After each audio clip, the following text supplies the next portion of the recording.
It's great to be here again, and I'm going to tell you a little bit about expansion X-ray microscopy, which is sort of an idea that has been kindling with me for a while now. So this is very much a work in progress still.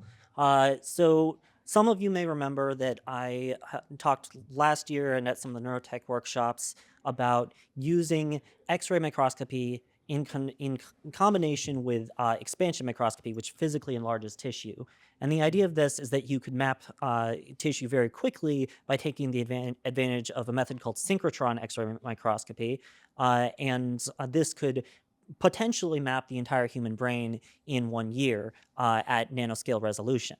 Now, what I'm doing currently is that I'm just trying to validate the method of getting any images with expansion X-ray microscopy because the expansion dilutes the signal because it's bigger. And so what I'm doing is I first tried a enzymatic silver deposition method to give contrast to the neurons. That didn't work. Learned some valuable lessons. Now I'm working on, okay, I guess my video's dead.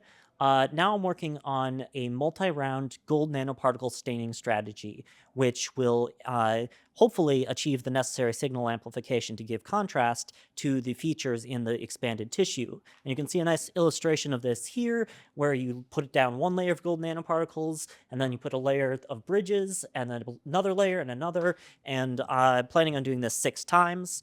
I'm working with a company called Panluminate to prepare the samples, and I'm working with a core facility at my alma mater, University of Colorado Boulder, to image the samples. Very preliminary imaging, but hopefully I'll get some good data.